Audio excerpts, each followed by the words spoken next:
Hello friends, welcome to the civil services dream channel. दोस्तों, UPSC prelims 2018 का paper solve कर रहे हैं। तो आइए देखते हैं question number 61 with reference to the Indian regional navigation satellite system. दोस्तों, IRNSS के बारे में पूछा जा रहा है आपसे। आपको बताना है कि कौन सा स्टेटमेंट सही है। IRNSS has 3 satellites in geostationary and 4 satellites in geosynchronous orbits. IRNSS covers entire India and about 5,500 square kilometer beyond its border.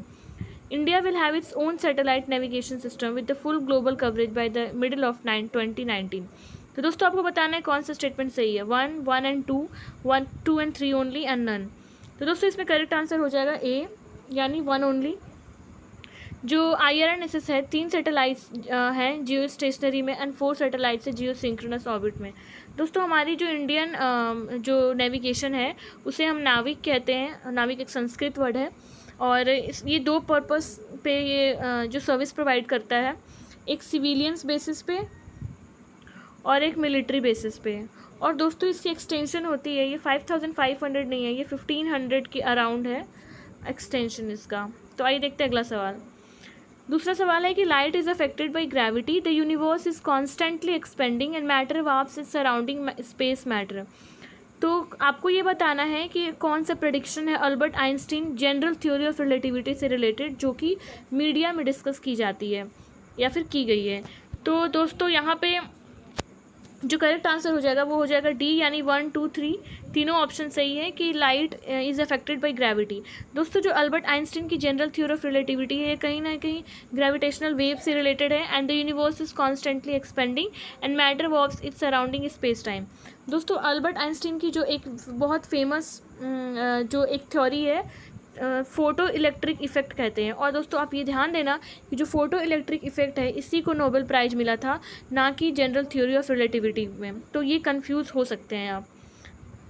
अगला सवाल है कि with reference to the genetically modified mustard, जिसको हम GM मस्टर्ड कहते हैं, जो इंडिया में डेवलप किया गया है, तो आपको बताना है स्टेटमेंट कंसिडर करके कि कौन सा स्टेटमेंट करेक्ट है। GM mustard has the genes of soil bacterium that give the plant the property of pest resistance to a wide variety of pests. GM mustard के पास ऐसा जीन होता है जो अलाउ करता है क्रॉस पॉलिनेशन और hybridisation. And GM mustard has been developed jointly by the AIRI and Punjab agricultural university. तो दोस्तों, आपको बताना है कौन सा स्टेटमेंट सही है। तो यहाँ करेक्ट स्टेटमेंट है बी, यानी 2 ओनली। GM मस्टर्ड में अलाउ करता है प्लांट्स को क्रॉस पॉलिनेशन और हाइब्रिडाइजेशन के लिए। बाकी ये ऑप्शन गलत है और ये भी गलत है। दोस्तों, GM मस्टर्ड जो है अभी इंडिया में अलाउ नहीं की गई है। अगर GM मस्टर्ड को इंडिया में अलाउ कर दिया जाता है तो ये फर्स्ट GM फूड क्रॉप हो जाएगा। और अभी BT कॉटन, यानी BT कॉटन जो है वो भी जो BT कॉटन है वो भी जेनेटिकली मॉडिफाइड है क्रॉप, तो वही अलाउ है बस अभी। और GM मस्टर्ड और BT एक ब्रिंजल भी है, वो अलाउ नहीं किया गया है इंडिया में। और दोस्तों, याद रखना कि ये मिनिस्ट्री ऑफ इन्वायरमेंट, फॉरेस्ट और क्लाइमेट चेंज में आती है। अगला सवाल है कि term sometimes in the news, और आपको टॉपिक बताना है किससे रिलेटेड है वो। तो फर्स्ट है कि Belle 2 experiment, artificial intelligence, blockchain technology, digital या crypto currency, and CRISPR CAS9 particle physics. तो दोस्तों, आपको ऑप्शन देखना है और बताना है कौन सही है। 1 and 3, 2, 2 and 3 एंड 1, 2 and 3। तो दोस्तों, इसका करेक्ट आंसर है बी, यानी कि 2 ओनली। ब्लॉकचेन टेक्नोलॉजी, डिजिटल या क्रिप्टो करेंसी, ये गलत है। यानी बेली 2 एक्सपेरिमेंट जो है दोस्तों, ये पार्टिकल फिजिक्स से रिलेटेड है, पार्टिकल्स फिजिक्स एक्सपेरिमेंट। और जो CAS9 है, ये मॉडिफाई करने, ये जीनोम एडिटिंग से रिलेटेड है, या फिर मॉडिफाई करने के लिए जीनोम को टारगेटेड मैनर में, या फिर हम नॉर्मल कहें कि जीन एडिटिंग या जीनोम एडिटिंग से रिलेटेड है। दोस्तों, ये आप ऑप्शन देख सकते हैं कि ये 2019 में UPSC प्रीलिम्स में भी ये सवाल पूछा गया है। तो आपको प्रीवियस ईयर पेपर सॉल्व करना कितना ज़रूरी है। नेक्स्ट अगला सवाल है, which of the following statement best describes the carbon fertilisation. दोस्तों, कार्बन फर्टिलाइजेशन से रिलेटेड आपको बताना है कि कौन सा स्टेटमेंट सही है।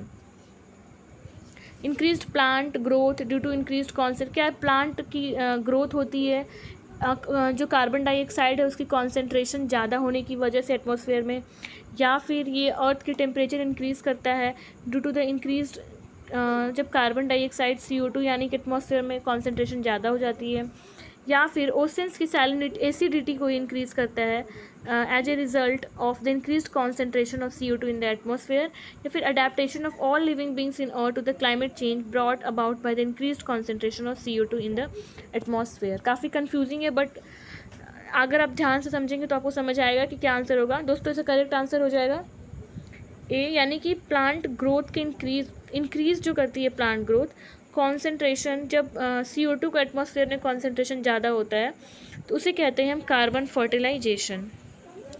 दोस्तों अगला सवाल है कि when the alarm of your smartphone rings in the morning, जब आपका स्मार्टफोन रिंग करता है मॉर्निंग में, you wake up and tap it to stop the alarm, आप जगते हो और उसे रोकते हो अलार्म को, which causes your geyser to be switched on automatically.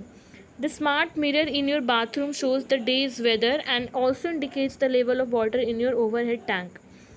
And you take some groceries from your refrigerator for making breakfast, and it recognizes the shortage of stock in it and places an order for the supply of fresh grocery items. When you step out of your house and lock the door, all the lights, fans, geysers and AC machines get switched off automatically. On your way to office, your car warns you about traffic congestion ahead and suggests an alternative route. And if you are late for a meeting, it sends a message to your office accordingly. तो दोस्तों ये emerging communication technology से context में आपको बताना है कि कौन सा बेस्ट अप्लाई होगा ये सारे सिनेरियो में। आप एक बार फिर से पढ़ लीजिए। तो दोस्तों इसका करेक्ट आंसर हो जाएगा B, that is internet of things. दोस्तों इंटरनेट ऑफ थिंग्स का क्या मतलब है? दोस्तों इसका मतलब होता है कि ह्यूमन टू, सिंपल वर्ड्स में, human to human interaction and human to devices interactions. जैसे कि सारे जो हम डेटा रिसीव करते हैं और डेटा सेंड करते हैं वो सारा चीज़ स्टोर होता है, फिर उसमें इंटर कम्युनिकेशंस होती है डिवाइसेस में जो डेटा एम्बेड करते हैं हम। Next, with reference to the solar power production in India, आपको बताना है कि कौन सा स्टेटमेंट सही है। India is the third largest in the world in the manufacture of silicon wafers used in the photovoltaic units. The solar power tariffs are determined by the solar energy corporation of India. आपको बताना है कि कौन सा statement सही है।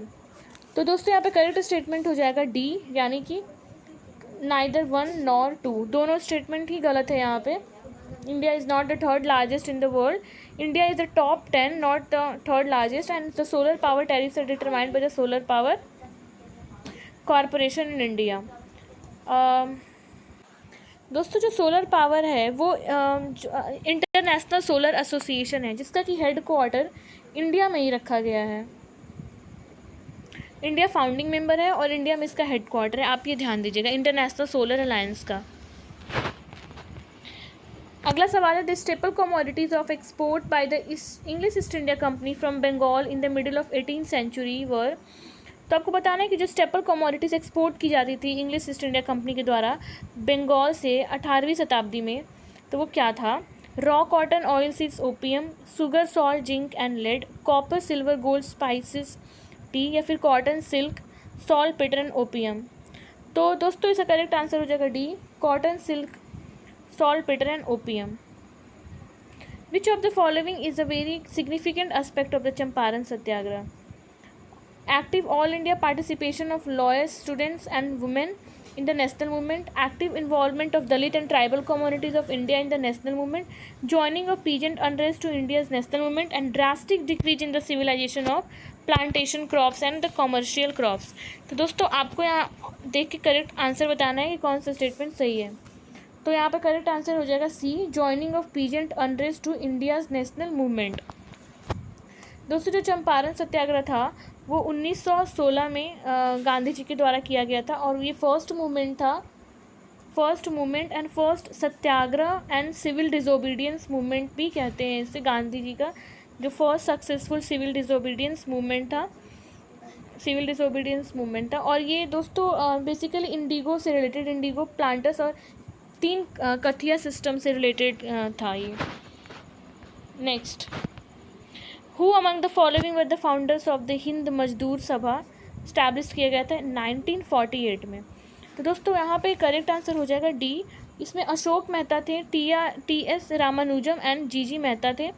दोस्तों देख रहे हैं आपके हिंद मजदूर सभा जो था वो 1948 में बनाया गया था और ये नेशनल ट्रेड सेंटर है और नेशनल ट्रेड सेंटर 1948 में इसकी इस्टेब्लिशमेंट हो गई थी। और इसके लीडर्स आप देख लीजिए, Ashok Mehta, T S. Ramanujan and G Mehta. दोस्तों अगला सवाल है कि with reference to the religious practices in India, Sthanakvasi state belongs to the Buddhism, Jainism, Vaishnavism या शैविज्म। तो दोस्तों यहाँ पे करेक्ट आंसर हो जाएगा बी, जैनिज्म से रिलेटेड है ये। दोस्तों अब याद रखना कि जैनिज्म में जो होता है वो महावीर थे, 24 तीर्थंकारास, और जो फॉलोवर्स होते हैं जैन के फॉलोवर्स होते हैं उनको हम जीना कहते हैं। और इसमें जैनिज़्म में ये होता है कि अल्टीमेट लिबरेशन की जो बात करते हैं यहाँ पे, इसमें होता है कैवल्य ज्ञान होता है। तो आप ये छोटी छोटी चीज़ें जो है वो ध्यान रखना।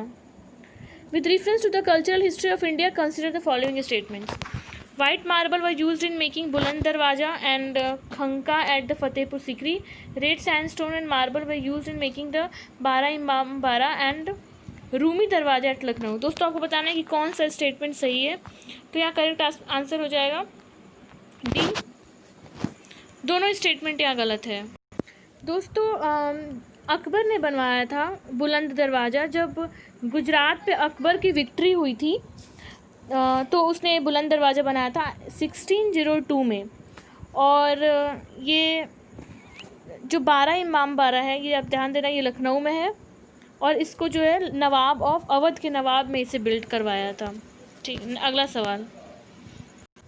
सवाल है कि which one of the following foreign travellers elaborately discussed about the diamonds and the diamond mines of India.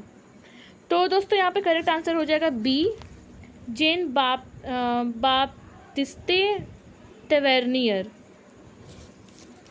दोस्तों यहाँ पे दोस्तों अब ध्यान देना कि सेकंड ऑप्शन तो सही है, लेकिन ये कौन था? ये फ्रेंच मर्चेंट था। With reference to the Indian history, who among the following is a future Buddha yet to come to save the world. तो अवलोकितेश्वर थे, लोकेश्वर, मैत्रेय या पद्मपनि। तो दोस्तों यहाँ करेक्ट आंसर हो जाएगा 74 का सी, ये मैत्रेय थे। दोस्तों जो बुद्धिज़्म है वो भी यूपीएससी पॉइंट ऑफ व्यू से काफ़ी इंपॉर्टेंट है। इसके 2 सेक्ट्स काफ़ी इंपॉर्टेंट है, एक हीनयान बुद्धिज़्म और एक महायान बुद्धिज़्म। बोधिसत्व का जो कॉन्सेप्ट है वो महायान बुद्धिज़्म से है, और महायान बुद्धिज़्म डेवलप्ड फॉर्म है, मतलब लेटर फॉर्म बुद्धिज़्म का है, बाद में डेवलप हुआ था। और हीनयान जो है वो पहले का है, पुराना है स्कूल। और दोस्तों ये भी आप ध्यान दीजिएगा कि जो महायान सेक्ट है बोधिसत्व का, उसका ये मतलब होता है कि जिसको लिबरेशन हो जाती है बुद्धिज़्म में, तो वो सोचते हैं, वो लिबरेट नहीं होते, बॉडी नहीं छोड़ते, वो दूसरे को इनलाइटन करने की कोशिश करते हैं ताकि उनके लाइफ की सफरिंग्स को वो ख़त्म कर सके। अगला सवाल, which of the following statements does not apply to the system of subsidiary alliance introduced by the Lord Wellesley. First option है कि to maintain the large standing army at others expense, to keep India safe from the Napoleonic danger, secure करना fixed income for the company and to establish British paramountcy over the Indian states. तो दोस्तों यहाँ पे correct answer हो जाएगा C, that is to secure करना fixed income company की। जो सब्सिडियरी अलायंस है ये भी यूपीएससी पॉइंट ऑफ व्यू से काफ़ी इंपॉर्टेंट है। तो दोस्तों इसे लॉर्ड वेलेस्ली लेकर आया था, और इसके क्या पर्पस थे कि जो रूलर्स हैं इंडिया के, उनको एक्सेप्ट करना था ब्रिटिश आर्मी अपने एरियाज़ में, टेरिटरी में, और उनको सब्सिडी देना था। और रिटर्न में वो क्या करेंगे? रिटर्न में वो प्रोटेक्ट करेंगे रूलर्स के टेरिटरीज़ को और उसे एक्सपेंड करने की कोशिश करेंगे। नेक्स्ट है, which of the following led to the introduction of English education in India? Charter act 1813, general committee of public instruction 1823 and orientalist and Anglicist controversy. तो आपको बताना है कौन सा कोड यहाँ पे सही है। 1 and 2, 2, 1 and 3 एंड 1, 2 and 3। तो दोस्तों यहाँ पे करेक्ट आंसर हो जाएगा डी, यहाँ पे करेक्ट आंसर हो जाएगा, यानी 1, 2 and 3 तीनों ऑप्शन यहाँ पे सही है। चार्टर एक्ट ऑफ 1813 और जनरल कमेटी थी पब्लिक इंस्ट्रक्शंस 1823 और ओरिएंटलिस्ट एंड एंग्लिसिस्ट की जो कंट्रोवर्सी थी वो भी। दोस्तों अगला सवाल है कि आर्टिफिशियल लेक कौन है, कौन सा है? ऑप्शन में आपको देख के बताना है। कोडाई कनाल, कोलेरू, नैनीताल एंड रेणुका। तो करेक्ट आंसर हो जाएगा ए, कोडाई कुनाल जो कि तमिलनाडु। दोस्तों ये आप याद कर लेना, यूपीएससी कभी कभी क्वेश्चन रिपीट करती है। कोलेरू आंध्र प्रदेश में है, नैनीताल उत्तराखंड में, एंड रेणुका हिमाचल प्रदेश में।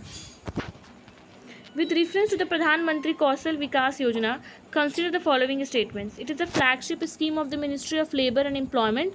It, among other things, will also impart training in soft skills, entrepreneurship, financial and digital literacy. It aims to align the competencies of the National Skill Qualifications Framework. तो आपको बताना है कि कौन सा स्टेटमेंट सही है, 1, 3, 2, 2 and 3 and 1, 2, 3। तो दोस्तों इसका करेक्ट आंसर हो जाएगा C, 2 and 3। 2 and 3 सही है, यानी कि फर्स्ट ऑप्शन गलत है कि ministry of labour and employment पे नहीं आती है। तो दोस्तों ये जो मिनिस्ट्री है, मिनिस्ट्री ऑफ MSD करके है, जो ministry of skill development and entrepreneurship में आती है मिनिस्ट्री, ना कि लेबर एंड एम्प्लॉयमेंट में। अगला सवाल है कि 1920 में which of the following change is name to Swarajya Sabha, all India home rule league, Hindu Mahasabha, south Indian liberal federation, the servants of Indian society. तो दोस्तों करेक्ट आंसर हो जाएगा यहाँ पे all India home rule league जो है, ये इसका नेम जो है बाद में चेंज हो जाता है, स्वराज्य सभा इसको बोल दिया जाता है। और दोस्तों ये काफ़ी important exam point of view से देख लेते हैं। ये ऑल इंडिया जो होम रूल लीग है, इनका जो ऑब्जेक्टिव था वो था डोमिनियन स्टेटस, सेल्फ गवर्नमेंट। ये जो है ये आयरलैंड की पॉलिसी पे ये जो लीग था ये इस्टेब्लिश किया गया था। और इसके दो काफ़ी इंपॉर्टेंट लीडर हैं, एक एनी बेसेंट थी और एक तिलक थे। नेक्स्ट, और दोस्तों आज का लास्ट क्वेश्चन है कि which among the following events happened earliest, कौन सी इवेंट सबसे पहले हुई है। क्या आर्य समाज इस्टेब्लिश हुआ था, दीन बंधु मित्र wrote Neel Darpan, Bankim Chandra Chattopadhyay wrote Anand Math, and Satyendra Nath Tagore became the first Indian to succeed in the Indian civil services examination. तो दोस्तों इसका करेक्ट आंसर हो जाएगा बी, जो दीन बंधु मित्र था, नील दर्पण जो लिखे थे दीन बंधु मित्र, ये सबसे पहले हुई थी। तो दोस्तों आज के लिए इतना ही, थैंक यू।